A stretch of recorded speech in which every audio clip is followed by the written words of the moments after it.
Duke has a very strong focus on the intersection of law and economics, and that was very interesting.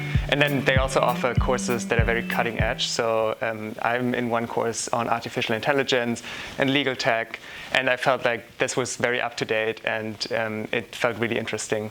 That's the first factor. And then the second factor was probably the small class size for both the LLM class and the JD class. So for the LLMs, we are not even 100 students, which really gives you an opportunity to meet all of them or meet at least a big part of your class. And it also facilitates getting into contact with the JDs because you meet them every day in class and on campus, which is really great. So the connection with the JD is really easy here, which might not be the same in a big law school.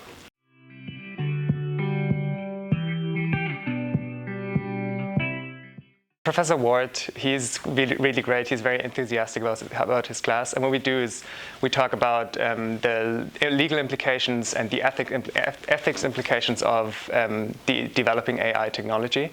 What I did is I'm using my AI class to write the substantial research paper in business law, which is on the topic of AI and in the corporate boardroom, and whether or not the legal duties that come with being on a corporate board may be changed by increasing AI technologies.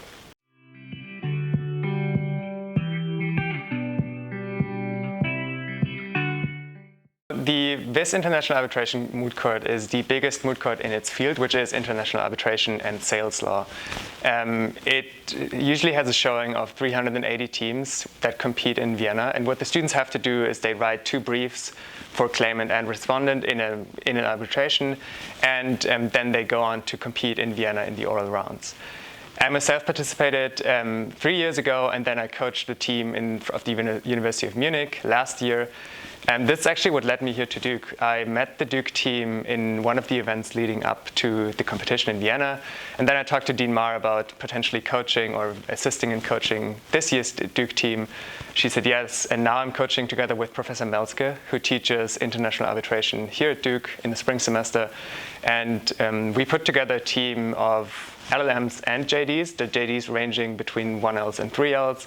And I hope that the different backgrounds that we all bring to the table really will help us in achieving a good result in this year's competition.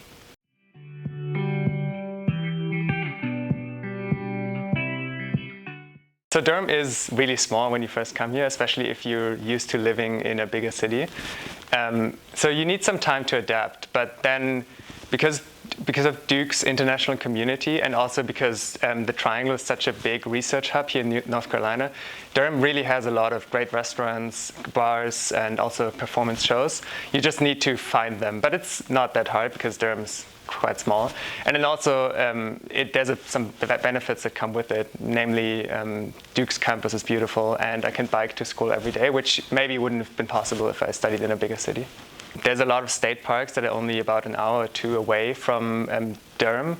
And so, of course, the mountains here, they don't scale up to the sizes that you have in the Alps or in the Rockies, but they're definitely good for a few weekend trips. And I'm actually planning a weekend trip with friends for next weekend to Asheville.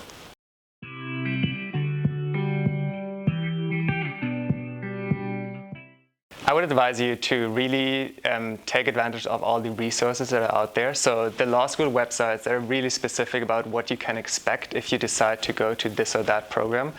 And then also reach out and get into contact with current or former LLM students in a particular program that you're interested in.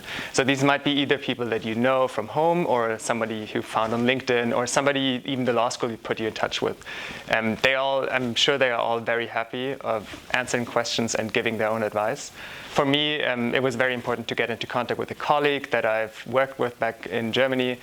And she was very helpful in my decision because I just knew what I could expect if I decided to go to Duke.